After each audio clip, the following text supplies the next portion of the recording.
cor. Deixa eu desativar os comentários. Desativar comentário. Ok.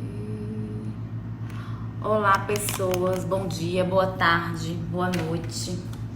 A depender do horário que você está, né, vendo esta live. Tem gente que tá vendo a aula de madrugada, tirando dúvida de madrugada. Babado. Mas o importante é estudar, minha gente. Não importa a hora, né? Antes de começar a aula de hoje, a nossa aula vai ser sobre paciente oncológico. Mas aí eu queria dar só algumas dicas, na verdade, né? Alguns estudantes, né? Um estudante da noite, ela tem estudado, assistido às aulas e tem pausado os vídeos. E à medida que ela vai sentindo dúvida, ela tá pausando o vídeo e interagindo comigo ao vivo na hora da disciplina. Então, é uma dica bacana que eu queria passar para vocês, né?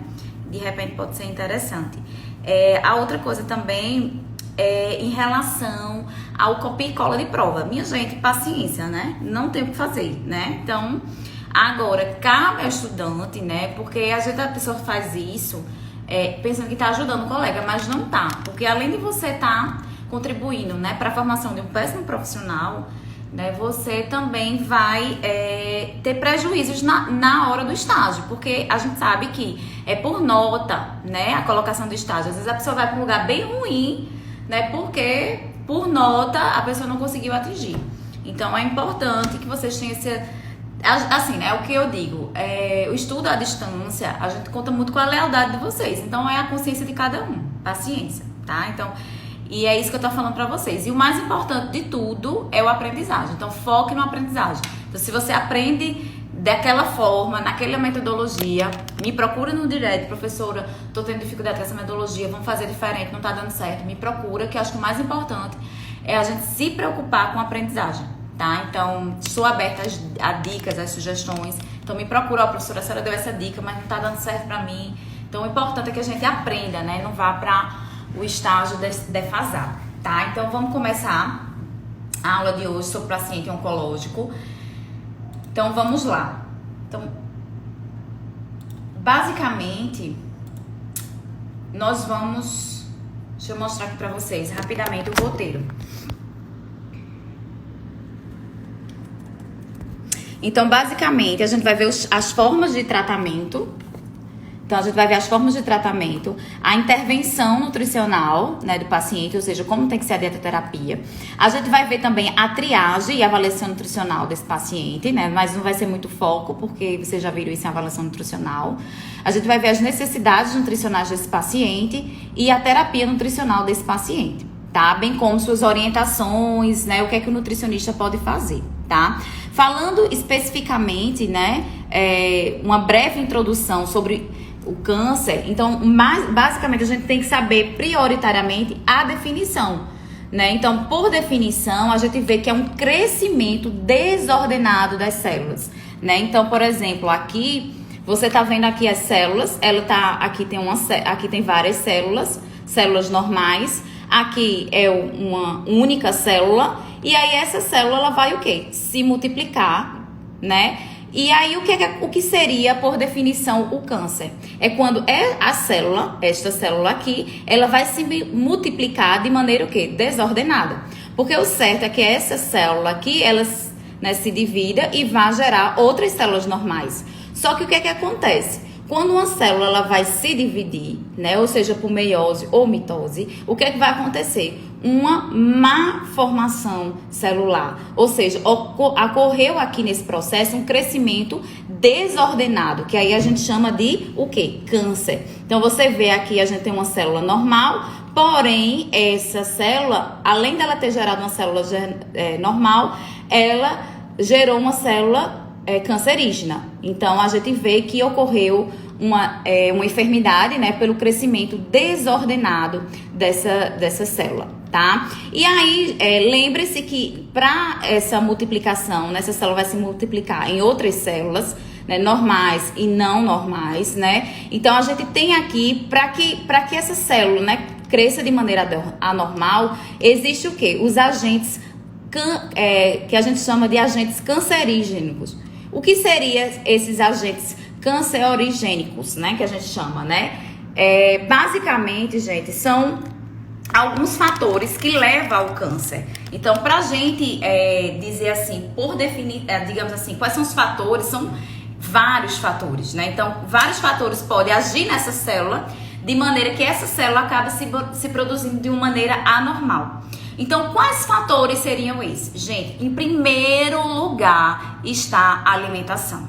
Então, o consumo de gordura saturada, o consumo de gordura trans, né? Então, principalmente esse tipo de alimento, esses alimentos industrializados, o que é que acontece? Eles são agentes que eles são eles vão promover o câncer. Então, eles vão agir na divisão celular. Ou seja, essa célula, ao invés de se dividir normalmente, como a gente viu, ela vai se dividir de maneira anormal. Por qual motivo? Por conta de algum agente cancerígeno que foi lá e fez uma mudança no DNA dessa célula. E aí, por isso, né, que houve esse crescimento desordenado. Então, só mostrando a imagem novamente, né? Então, aqui a célula deveria se multiplicar de maneira normal, porém essa célula se multiplicou de maneira anormal. Então, qual foi o fator aqui que, por exemplo, interviu, né, alterou o DNA da célula? Pode ser a alimentação, pode ser o álcool, né, pode ser o fumo, né, tudo isso pode agir, né? Então, se você for ver na década de 70, não existia esse tipo de doença, né? Câncer existia, mas era muito... Os casos, a quantidade de paciente oncológico era muito inferior comparado ao que a gente tem hoje. A gente tem um paciente, como eu posso dizer, é uma patologia que tem acometido milhões e milhões de pessoas, né, no mundo todo. Então, qual o motivo maior? Né? Em primeiro lugar, a gente tem o fator alimentação, tá? Infelizmente, né, existe mais de 100 tipos de tumores, né? Existem vários tipos. E tem o benigno e tem o maligno, né? Então, o que é que se caracteriza, né, do benigno pro maligno? Então, o benigno é como se ele não tivesse a capacidade de, como eu posso dizer, de formar de maneira se espalhar para outras células essa deformidade, diferentemente do maligno, né? No câncer maligno, ele, além dessa alteração, né, da célula, essa alteração na célula começa a ir, né, para outras regiões, que a gente chama de metástase, e aí você, né, destrói, né, outros órgãos, e aí, enfim, é bem complicado, né? Então, enquanto ele tá na fase de fazer cirurgia, ótimo. Enquanto ele tá na fase, né, de quimioterapia, ótimo. O grande problema é quando ele não mais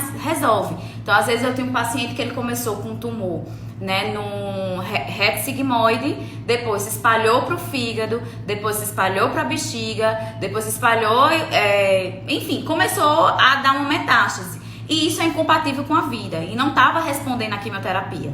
E aí, quando o paciente chega nesse estado, aí ele vai para o que a gente chama de CCP, que é Casa de Cuidados Paliativos. Ou seja, esse paciente ele vai ser, como eu posso dizer, não vai ter mais cura para o tratamento, né, do câncer dele. E ele vai, como é que eu posso dizer? Porque eu estou procurando uma maneira bem bonita de dizer uma coisa que não venha chocar muito vocês. Mas, infelizmente, ele tá ali só para alívio da dor e esperando a hora de partir. E aí, a Casa de Cuidados Paliativos é para você dar qualidade de vida àquele paciente, né, enquanto ele estiver em vida, né? Então, enquanto ele estiver lá, ele ter alimentação, com respeito, né, os sinais e sintomas eles serem tratados, porém não tem mais cura, tá? Então, enfim, é um lugar bem triste mesmo, que já a gente vai falar como é que tem que ser a dieta, tá?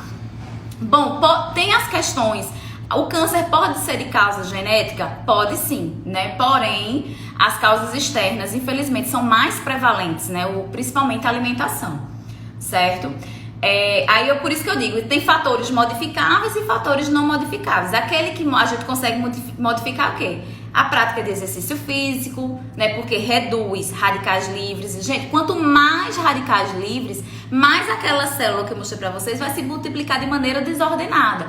Então, o que a gente pode fazer para evitar o câncer? Então, primeiro, atividade física, uma alimentação adequada, sim, né? Principalmente nessa época de coronavírus, né? Porque infelizmente aqui eu vou, a partir de hoje, eu vou ter um propósito de melhorar a alimentação, porque esse negócio de estar comendo aqui, ficando em casa direto, não rola, né? Então, uma alimentação adequada, né? Cigarro, né? Ele também promove o câncer. O exercício físico reduz, né, o risco de câncer. Por quê? Porque ele reduz os radicais livres. A obesidade também, né, ou seja, é um processo inflamatório, e esse processo inflamatório gera radicais livres e pode levar ao câncer, né? Então, bebida alcoólica, agente infeccioso, né, alguns vírus que não são tratados, como a hepatite, também pode levar ao câncer, radiação, né, enfim, são vários mas isso a gente pode, poluição do meio ambiente, isso depende da gente, a gente consegue alterar. O que é que a gente não consegue alterar? O fator hereditariedade. Então, às vezes, a pessoa, o pai, bisavô teve uma herança, né? Passou, aí o bisavô, o avô, o pai teve câncer de mama. Aliás, teve câncer de próstata. Provavelmente isso vai se perpetuar, porque é de causa hereditária. Isso aí não depende da gente. Mas em relação à alimentação, atividade física, em relação à obesidade, cigarro, bebida alcoólica, isso depende de nós. A gente consegue evitar. A gente pode evitar o câncer. Por isso que hoje a gente tem uma incidência, uma prevalência altíssima de câncer. Por quê? Porque justamente muitas pessoas não têm feito a sua parte, né? Bom, e aqui só para reforçar aquilo que eu falei para vocês, a maior causa de câncer, né? 35% alimentação, e em segundo lugar vem o cigarro, né? O tabaco aí. Aí 10% vem de infecções, né? Como eu falei para vocês, vírus, hepatite, pode evoluir para um câncer quando não tratado. Comportamento sexual e reprodutivo, 7%. Exposição solar 3%, álcool 3%, radiação 1% e outras causas 7%. Então veja como a alimentação ela pode agir diretamente sobre esse tipo de paciente, tá? Bom, os locais, né? Quais os locais onde digamos assim, onde é mais prevalente, né? Como eu posso dizer, a prevalência de câncer em relação à alimentação? É em relação ao trato gastrointestinal. Então, boca, faringe, laringe, esôfago. Então, esses locais, quando o paciente tem câncer, a maior probabilidade é devido ao erro na alimentação, como eu falei, né? O uso de alimentos de gordura saturada, né? E trans, porque esses alimentos industrializados a gente sabe que tem muitos radicais livres, né? E isso vai provocar o crescimento desordenado dessas células. Bom, então vamos lá, só um minutinho.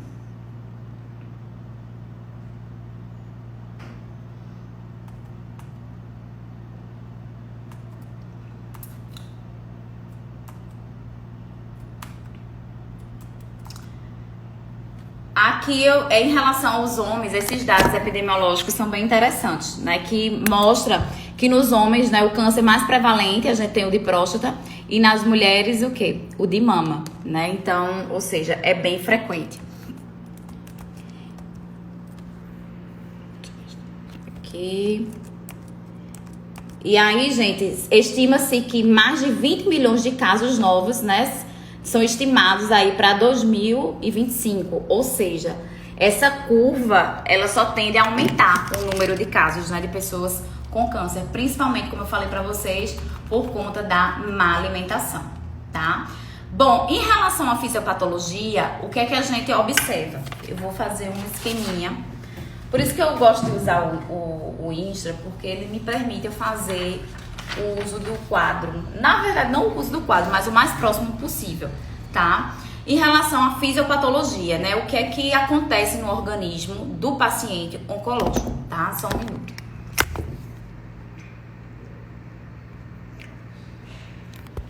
Então, basicamente, no paciente oncológico, a gente observa alteração no metabolismo dos carboidratos. A gente observa alteração no metabolismo dos lipídios.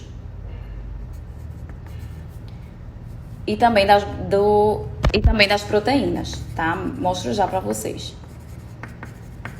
Então, o que acontece, né, com o metabolismo dos carboidratos, né? Basicamente, o que acontece? Reações de Lise, tá? Que a gente chama de reações de quebra, tá? Então, ou seja, o paciente, ele tá em catabolismo, ele não está em anabolismo, ele está em catabolismo. Então, quais reações estão mais prevalentes nesse paciente que tem, que é um paciente oncológico? A gente tem a glicogenólise.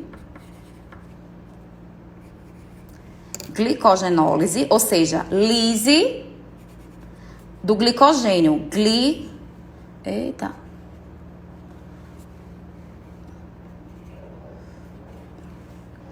Glicogenólise. Então, eu tenho lise, eu tenho quebra do glicogênio, tá? Então, eu libero. E a quebra do glicogênio vai induzir a uma outra reação que está acontecendo de maneira muito intensa. Cai muito na prova de residência isso, né? Quais as reações que está acontecendo com o paciente oncológico? Então, vai estar acontecendo glicogenólise, que é lise, quebra do glicogênio. A glicólise, que é quebra da glicose, né, nesse paciente, tá? E a gliconeogênese. Gliconeogênese significa formação de quê? De glicose, de maneira o quê? Neo. Neo significa o quê? Novo, diferente. Ou seja, o normal da gente é ter carboidrato por meio de glicose, mas quando a gente tem um aminoácido ou gordura, né, compostos que não são carboidratos, formando glicose, a gente tem a gliconeogênese. A gliconeogênese, gente, não é uma coisa boa para o paciente oncológico, não. Né? Então, até eu acho que semestre passado, né, na aula de nutrição clínica 1, eu sempre falo, né, para vocês, dizendo que o paciente, ele por exemplo, até o exemplo que eu dei dos jogadores que sobreviveram da Chapecoense, que eles perderam muito peso, perderam muito músculo. Mas por que eles perderam peso? Por que eles perderam muito músculo? Porque o aminoácido que está lá no músculo dele, né, ele virou o quê? Glicose.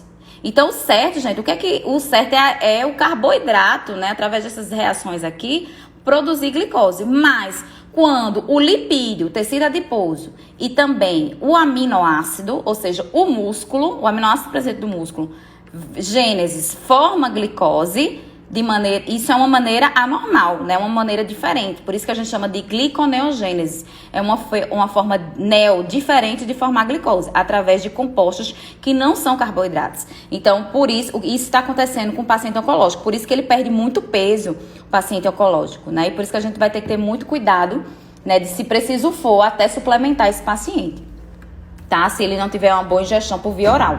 Mas não permitir que aconteça essa gliconeogênese na alimentação. No lipídio também está acontecendo reações de lise. Então, está acontecendo lipólise, né? E também na proteína, né, também está acontecendo lise, quebra. Então, está acontecendo o quê? Proteólise.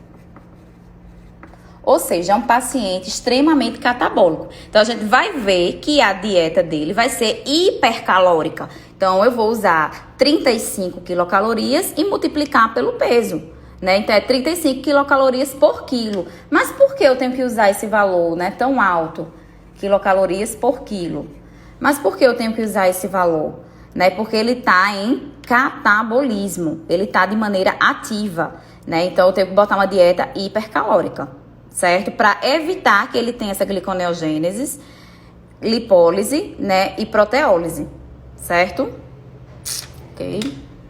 Uma coisa também que esse paciente tem, gente, como eu tô liberando essa glicogenólise, deixa eu mostrar aqui. Essa glicogenólise vai gerar muito glicogênio, certo? Lise do glicogênio, aliás, vai gerar muita glicose, né? Então, essa glicogenólise, lise significa o quê? Quebra do glicogênio. Então, quando eu quebro o glicogênio, eu aumento muito a glicose. Então, o paciente tem uma hiperglicemia. E a gente vai ver que esse paciente, ele é muito próximo do diabético. Por quê? Porque ele tem uma intolerância à glicose. E aí, por o fato dele ter muita glicose na corrente sanguínea, porque está tendo muita lise, ele vai ser tratado como se fosse um paciente diabético. Então, as recomendações de carboidrato é normoglicídica, né, com fibra, né, com carboidrato de baixo índice glicêmico, justamente porque ele tem resistência à insulina. E por que ele tem resistência à insulina? Porque ele tem muita glicose na corrente sanguínea. E por que ele tem muita glicose na corrente sanguínea? Porque tem muito glicogenólise, ou seja, quebra do glicogênio. É a quebra do glicogênio, libera-se muita glicose na corrente sanguínea, tá? Então, paciente em catabolismo. Tá pra cá.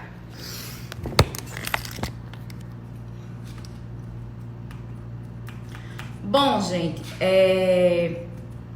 essa figura aqui, deixa eu mostrar aqui pra vocês.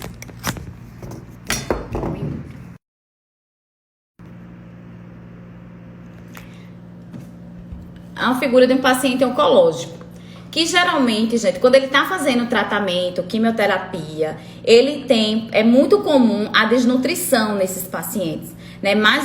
Por isso, mais um motivo da dieta, né, ser hipercalórica. Paula, vai ter momento que a dieta pode ser normocalórica ou hipocalórica? Pode, né? Então pode chegar um momento que a doença, ela não tá, como eu posso dizer, ele não tá na fase de estresse.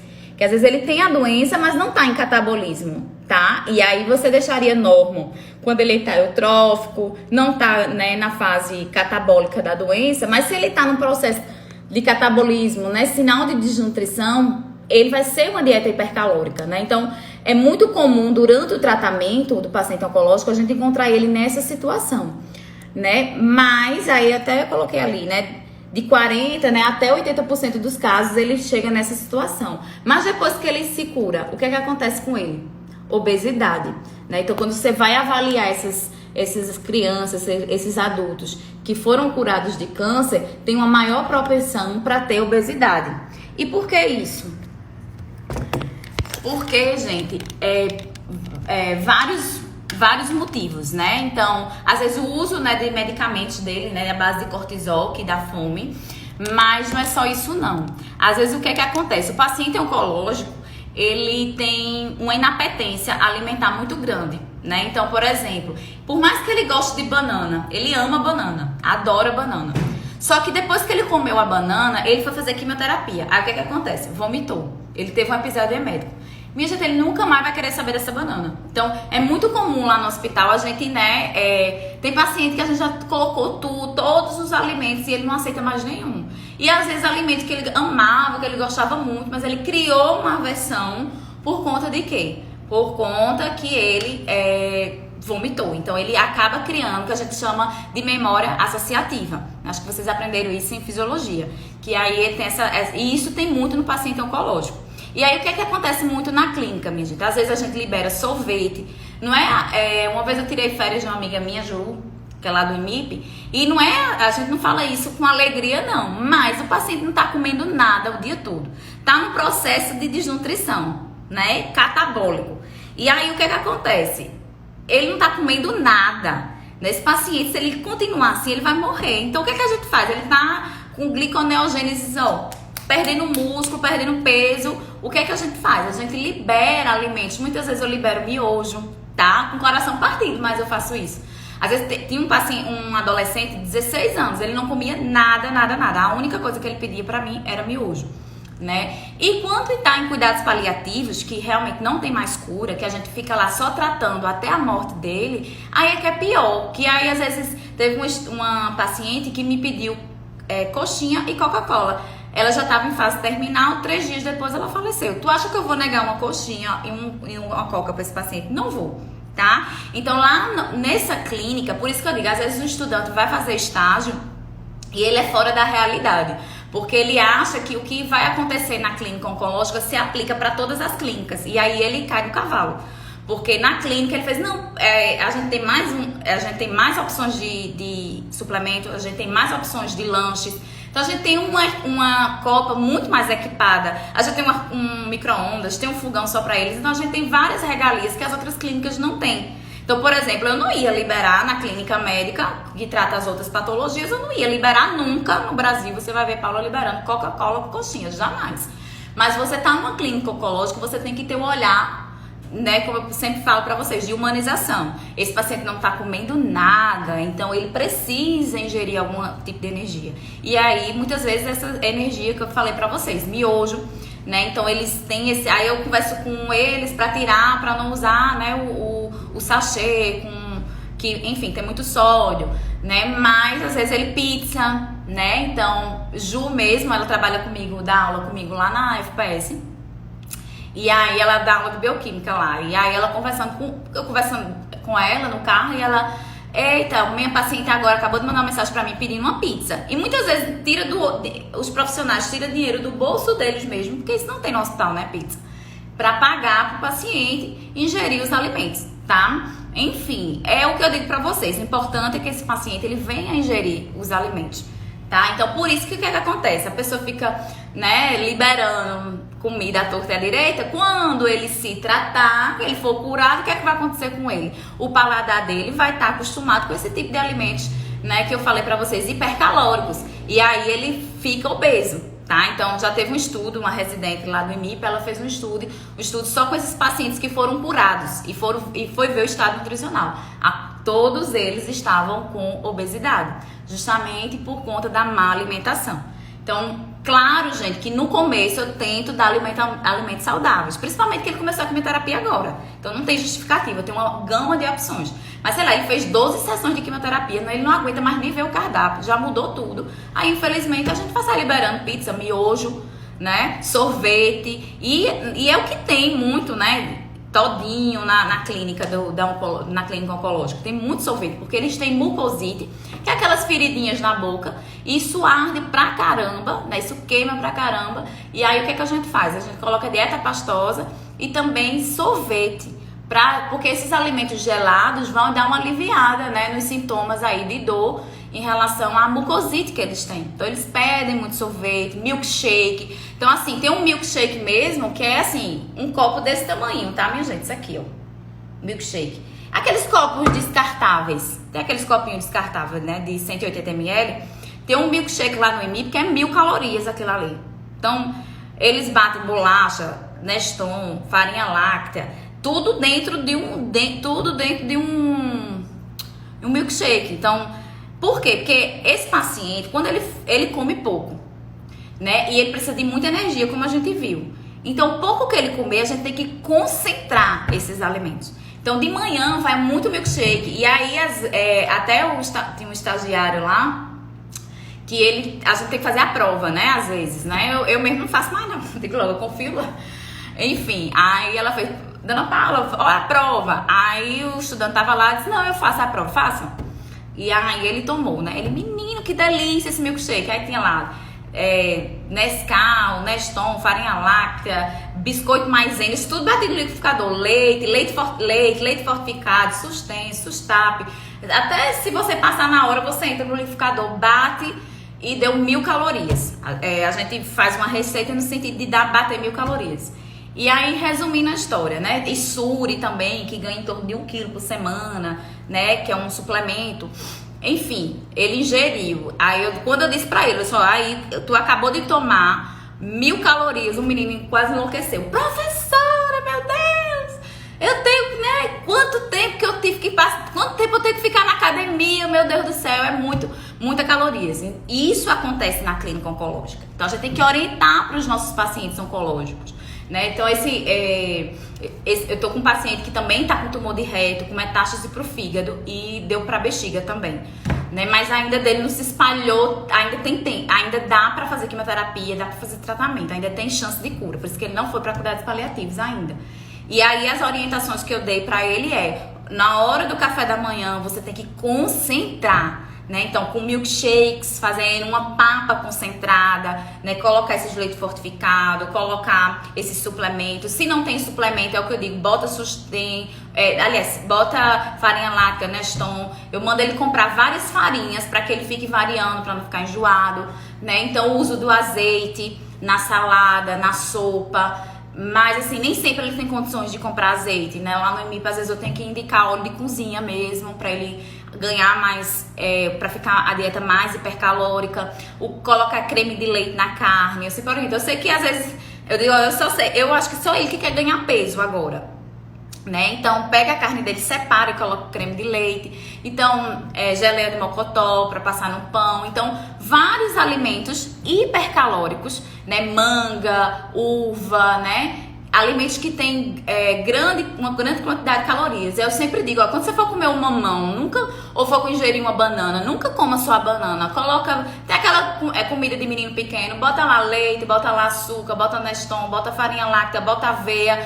Então, assim, vai fazendo aquela concentração. O segredo da dieta é concentrar. E o VET deles deu muito alto, deu 3.000 calorias o dele. Então, pra bater 3.000 calorias, e ele não come nada. Tipo, ele toma um copo de suco e já tá saciado. Então, eu pego esse copo de suco, boto tudo dentro desse copo de suco, pra quando ele tomar, ele tá tomando uma bomba calórica. E é isso que a gente faz, né? Então, por isso que quando ele se cura, ele tem a obesidade, tá? Mas o mais importante é a gente tratar a doença do momento, que é gravíssimo, o câncer, né? Então, esse paciente que eu falei pra vocês, né, que tá com câncer no reto e foi com metástase pro fígado e tá na bexiga, né? Tá nesses 3 lugares. Ele simplesmente foi cancelada a quimioterapia dele porque a albumina dele tava 2,8. Ou seja, ele é um paciente de risco. Eu acho que eu vou colocar nos stories nessa semana uma foto dele, claro que eu vou trapar o rosto, para vocês verem como ele chegou no hospital desnutrido, muito desnutrido. E aí, esse paciente não fez quimioterapia ainda, vai começar a fazer a partir da semana que vem, porque a albumina dele normalizou. A albumina dele estava 2,8, a gente viu semestre passado que tem que estar 3,5. Então, gente, o mais importante é a imunidade desse paciente, principalmente numa ala, no hospital, que a gente sabe que tem muito paciente de Covid, por mais que eles estejam em aulas separadas, existe um risco muito grande. Então, a imunidade desse paciente, a gente precisa preparar ele. A gente chama, né, de preparação imunológica, para que ele aguente a quimioterapia. Então, em momento nenhum é permitido perda de peso desse paciente, albumina 2,8, até porque nem a quimioterapia ele vai poder fazer, né? Então foi suspensa a cirurgia dele, foi suspensa a quimioterapia até ele resolver, porque ele é um paciente de risco nutricional, muito, muito desnutrido. E o que acontece? Ele comia, se saciava muito rápido, né? E metade dos alimentos dele que estavam indo para onde? Para o câncer, para o crescimento do câncer, não estava indo para ele. Então, por isso que a gente coloca uma dieta hipercalórica, porque eu tenho que botar uma energia para ele não perder peso e ganhar peso, e também uma energia para superior àquilo que vai, digamos assim, o câncer, para que sobre energia para ele também. Basicamente isso. Bom, então, olha o antes e depois dessa paciente aqui para vocês verem. Em tratamento de quimioterapia e curada. Tá? Então, o aumento de peso. Bom, deixa eu voltar aqui.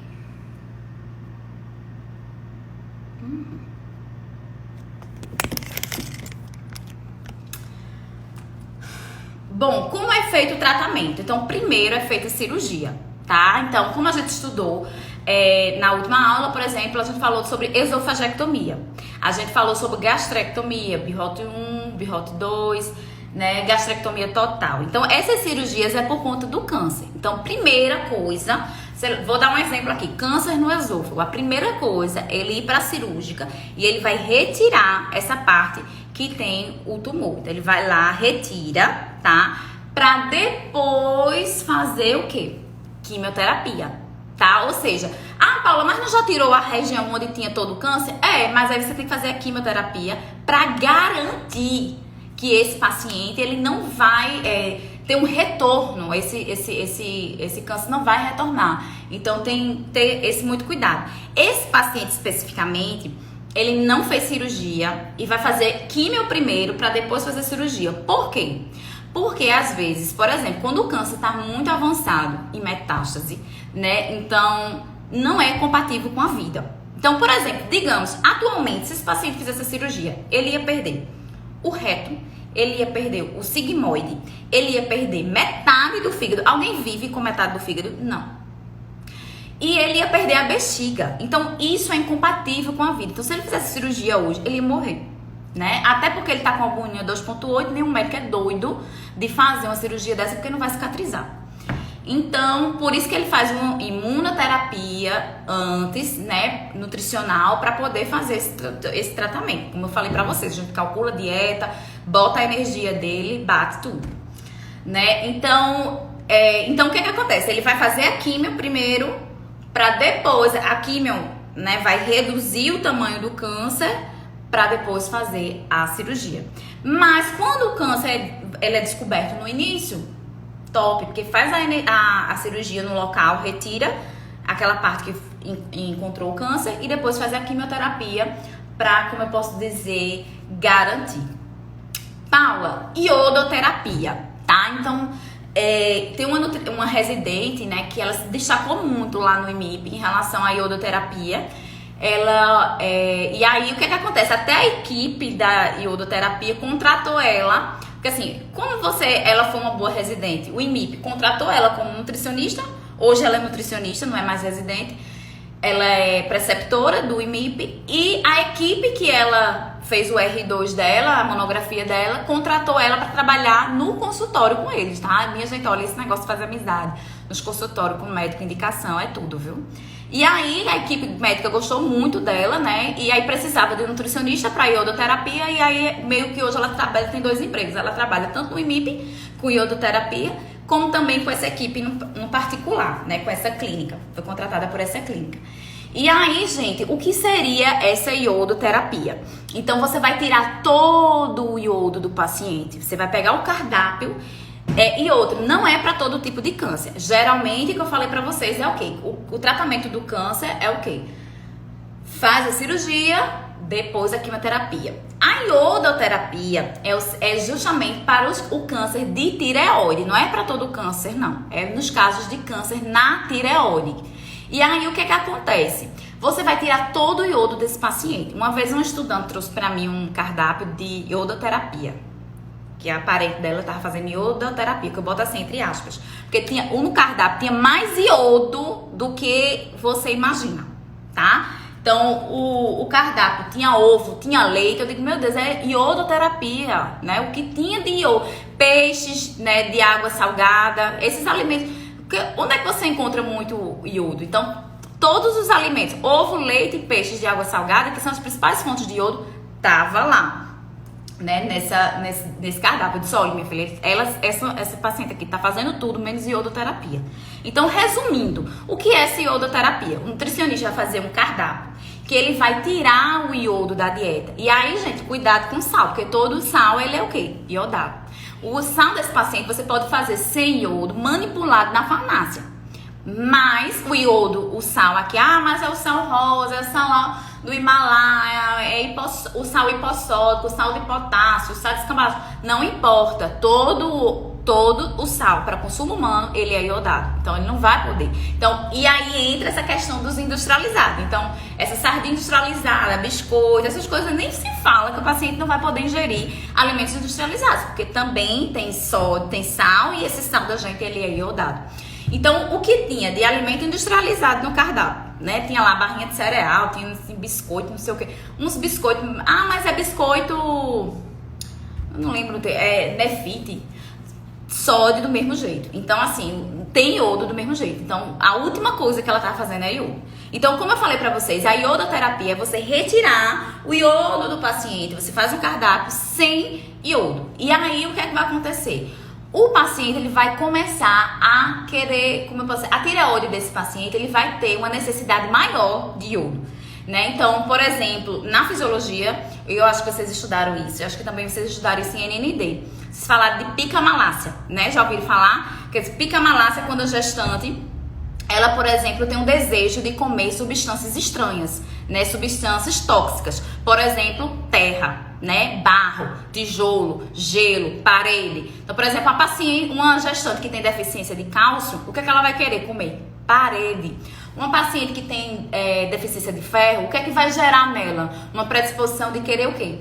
Terra. Eu me lembro até quando o meu orientador do doutorado, ele deu essa palestra, e ele dizendo que isso era muito comum acontecer. Aí tem umas colegas minhas que estavam do lado e diziam assim, mas menino, isso não é comum de acontecer não, né? E eu calada, né? Porque isso já aconteceu comigo. Porque lá no sertão eu tinha anemia ferropriva, né? E aí o que acontece? A gente morava num colégio de favor, enfim. Só que resumindo a história, lá eu comia barro. Minha gente, vocês não tinham noção. Quando vinha aquele cheirinho de chuva, a brincadeira predileta, né? Nossa, né? Eu digo isso por conta dos meus irmãos também comia. Então a gente tinha verme pra caramba. Se mostrar umas fotos minhas pequenininhas, vocês vão logo ver. Minha barriga enorme, bem distendida. Verme era boia. Por quê? Porque, minha gente, um prato de terra não existia. Tijolo, menina, eu chego a fazer assim, no dente. Por quê? Deficiência de ferro tá? Agora, claro, tava numa palestra chique, cheia de gente, mestrado, doutorado, acho que eu ia chegar lá e ia dizer, minha gente, eu como barro, isso é verdade, acontece comigo? Jamais, né? Então, o que é que acontece? Quando você tem uma deficiência de um nutriente, você fica o quê? Insaciável por aquele alimento, né? Então, já fez isso, inclusive, lá, uma estudante lá no mestrado e no doutorado, lá da Federal, tirou pros ratinhos, né? Eu não lembro qual foi o nutriente, não me recordo. Tirou o nutriente desse paciente, desse ratinho. Não sei se foi cálcio, enfim. Sei que quando colocava um alimento que era rico em cálcio, o ratinho escolhia mais, né? Aquele que tinha mais deficiência. Então, o que é na iodoterapia? Você vai tirar iodo. O que é que vai acontecer com a tireoide? A tireoide vai ficar sedenta pro iodo. E aí, o que é que vai acontecer? O médico vai dar o iodo radioativo, certo? E aí, quando esse iodo radioativo entrar, o que é que vai acontecer? Qual o primeiro órgão que mais precisa de iodo? Que tá torando o aço, precisando de iodo? Tireoide, porque lá produz os hormônios T3 e T4. Então, o iodo, a prioridade dele vai ser o quê? Esse iodo radioativo, ele vai para a tireoide e vai começar o quê? Destruir as células cancerígenas da tireoide. Então, o objetivo é, o nutricionista tira iodo, o médico coloca iodo radioativo. Vai gerar na tireoide o quê? Porque como a tireoide precisa muito de iodo e não tem iodo, o que é que vai acontecer? O iodo radioativo, ela vai o quê?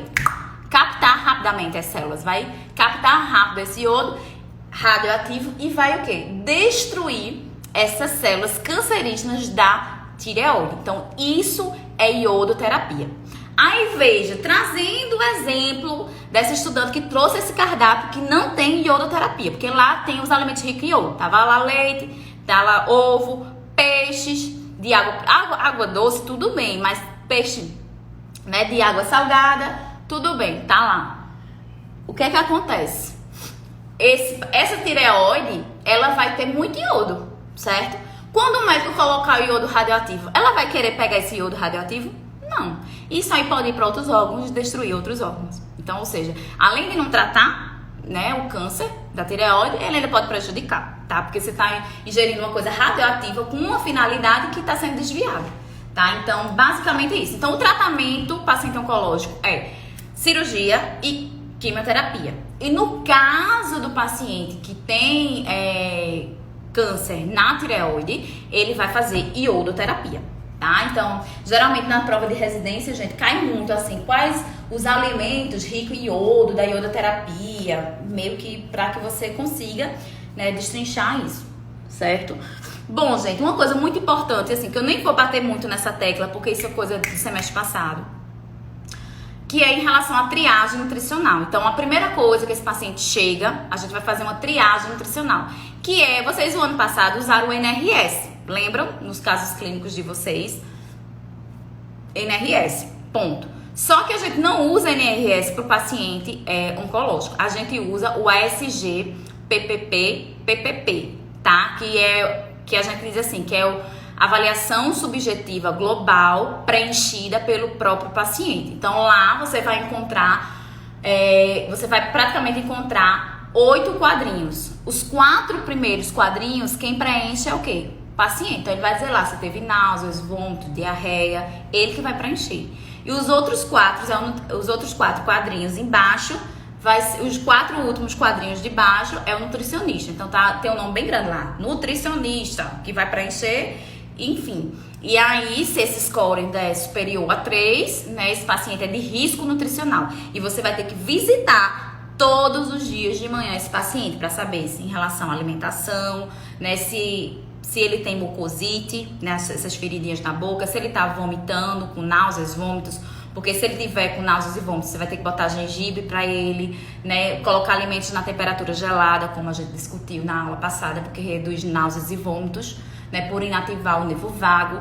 Então, ou seja, você vai tomar devida providência, mucosite, que é aquelas feridinhas na boca, colocar alimento gelado, mas também às vezes vai ter que botar dieta pastosa, porque ele não consegue mastigar de dor.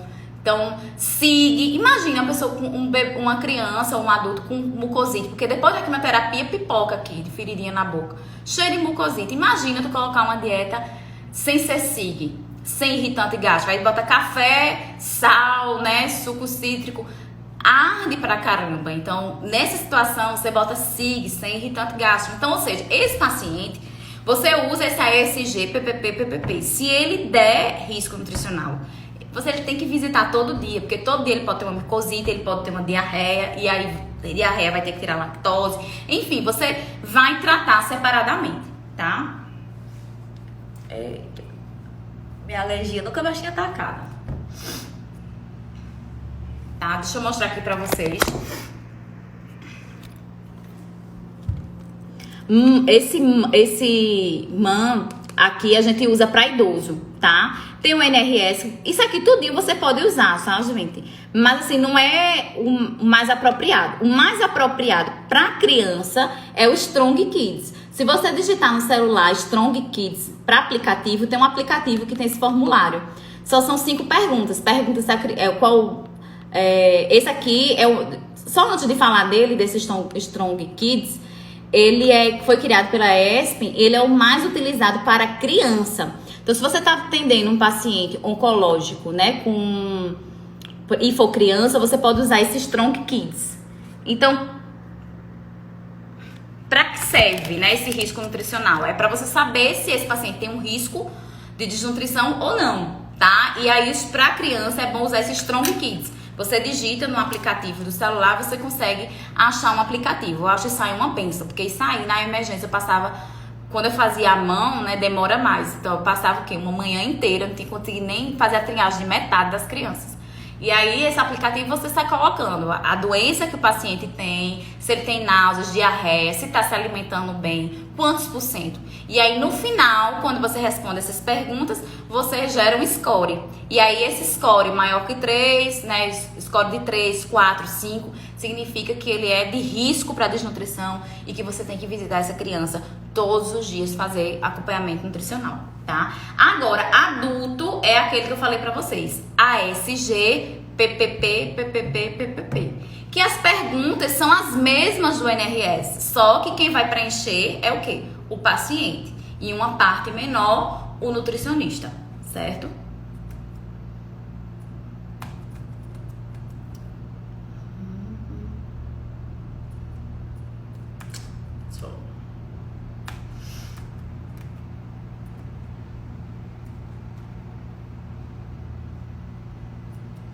Bom, então vamos lá. Bom, gente, quando o paciente ele não está ingerindo 75% da dieta, a gente já viu isso no semestre passado, a gente vai colocar o quê?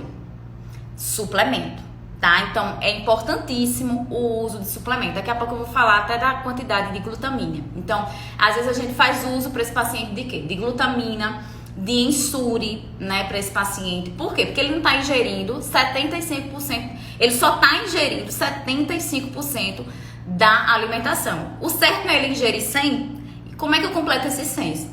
Pelos suplementos, tá? Ah, mas eu não tem na casa. Às vezes eu uso, às vezes no IMIP só tem Sustém, né? Uso também. O importante é que ele venha ingerir os 100% e não venha gerar uma perda de peso nesse paciente. E até semestre passado eu disse pra vocês, né? Como é que eu sei que um paciente tá ingerindo só 75% e então precisa de suplemento?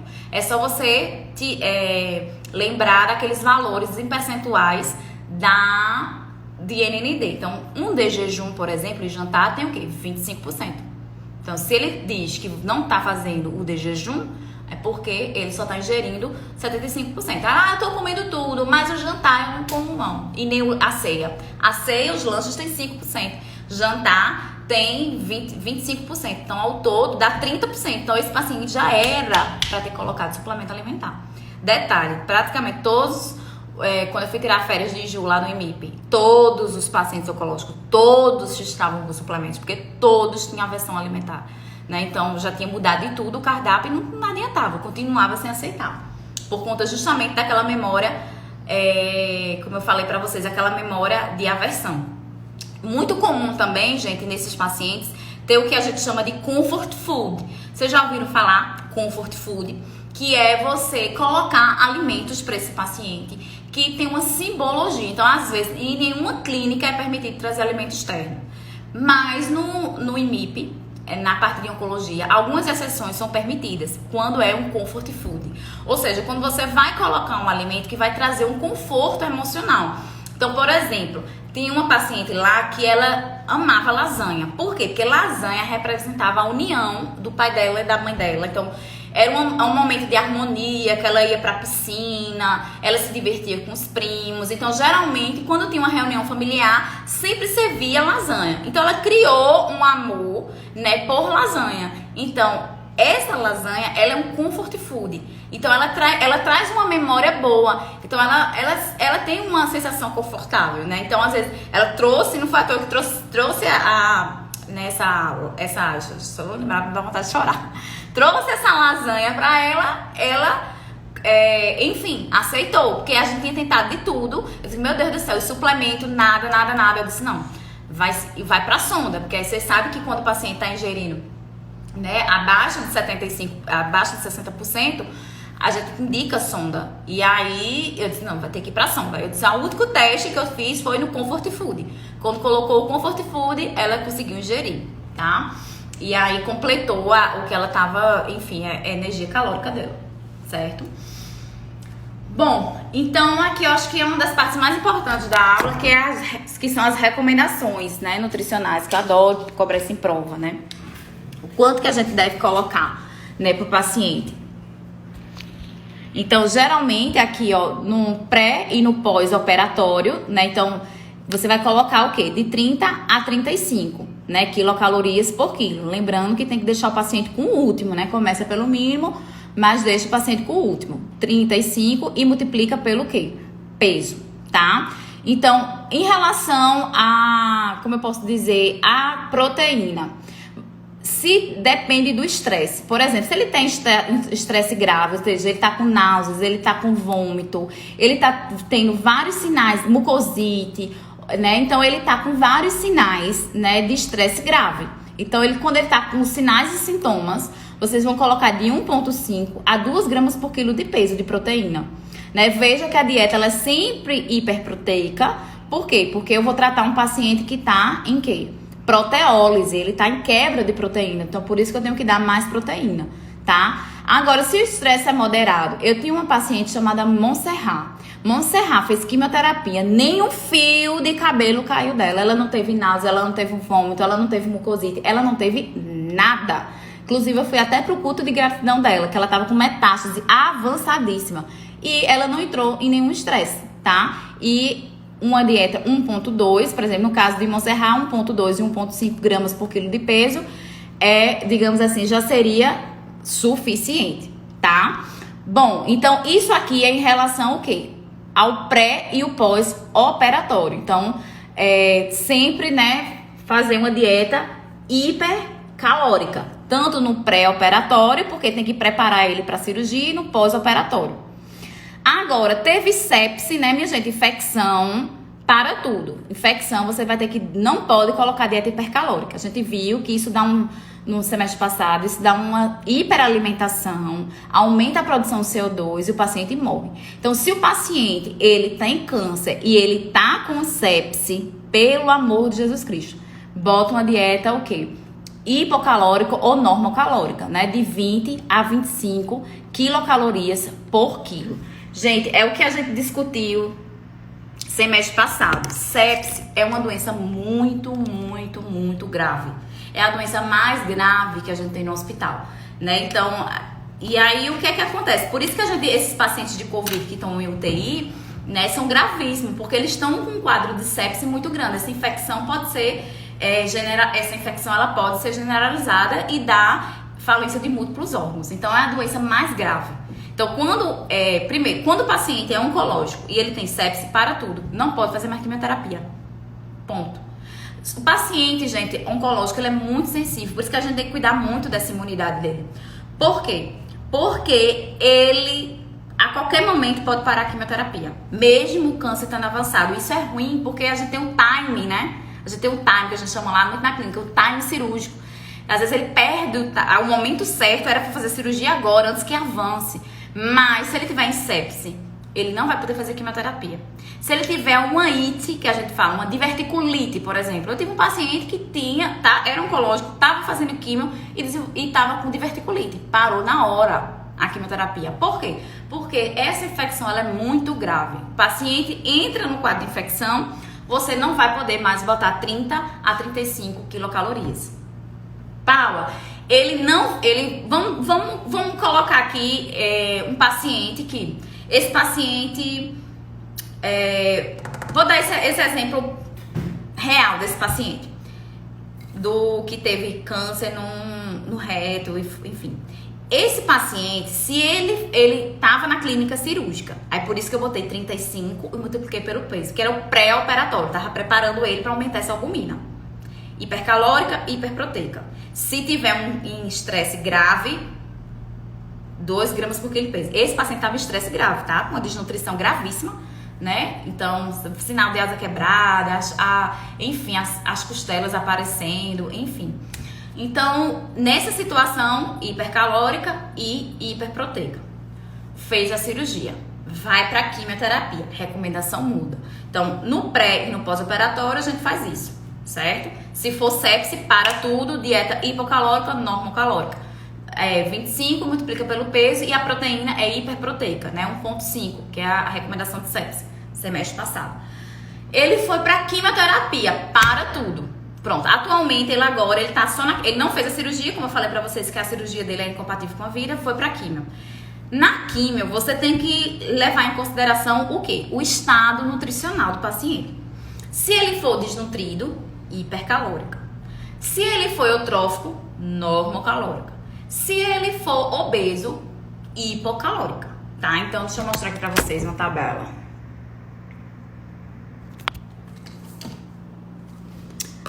Aqui a gente tem, né? Ó, por exemplo, paciente com quimioterapia e radioterapia. Obeso, de 20 a 25. Manutenção de peso, de 25 a 30. Ganho de peso, de 20 a 35, tá?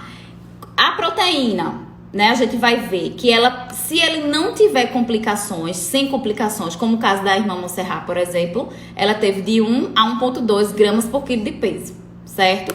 Agora, se ele tiver um estresse moderado, 1,2 a 1,5. Porém, esse paciente que eu falei que vai fazer quimioterapia, minha gente, ele era um desnutrido grave, né? Então, ele tinha anemia. Então, é óbvio que eu botei pra ele o quê? 2 gramas por quilo de peso, tá? E o quanto de água esse paciente deve ingerir? Pega 35 e multiplica pelo peso. E aí vai dar a quantidade de água que esse paciente que esse paciente vai ingerir. Uma estudante mandou uma mensagem pra mim no direct dizendo assim: professora, o nutricionista pode fazer alguma coisa no câncer para ajudar no tratamento do câncer? A senhora poderia me dizer? Porque eu vou passar para uma vizinha dela. Eu disse: minha filha, eu preciso pelo menos umas 2 horas para passar para você. O que é que a gente pode fazer pro paciente oncológico? Porque é muita coisa, né? A começar por essa albumina dele para subir, né? Então, por exemplo, esse paciente, né, que eu falei que vai começar a quimioterapia semana que vem, tô levantando a albumina dele, né, praticamente normalizada, né? Então, ele é desnutrido, então peguei 35, multipliquei pelo peso, ele tá ganhando 1 quilo por semana, ruim pra comer, tive que bater a caloria dele com Insuri, tive que bater com vários suplementos. Aqui tá dizendo que eu só tenho 1 minuto, aí eu vou sair e volto de novo, tá?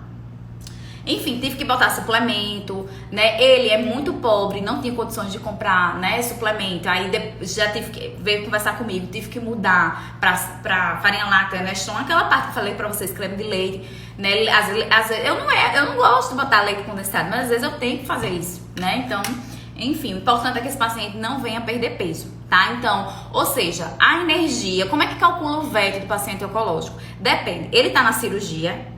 Se ele for fazer cirurgia, tanto no pré ou no pós-operatório, vai ser hipercalórica, sempre hiperproteica. Sepse, para tudo. Hipocalórica, normocalórica.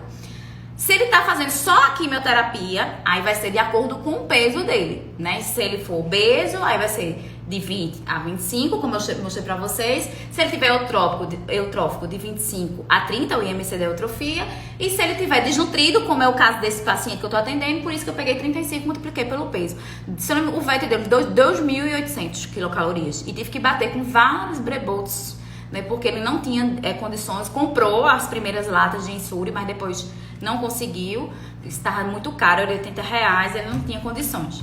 Mas enfim, no final bateu e ele tá ganhando peso, tá? O antes e depois dele tá bombástico. Vou ver se eu consigo colocar no Insta essa semana pra vocês verem.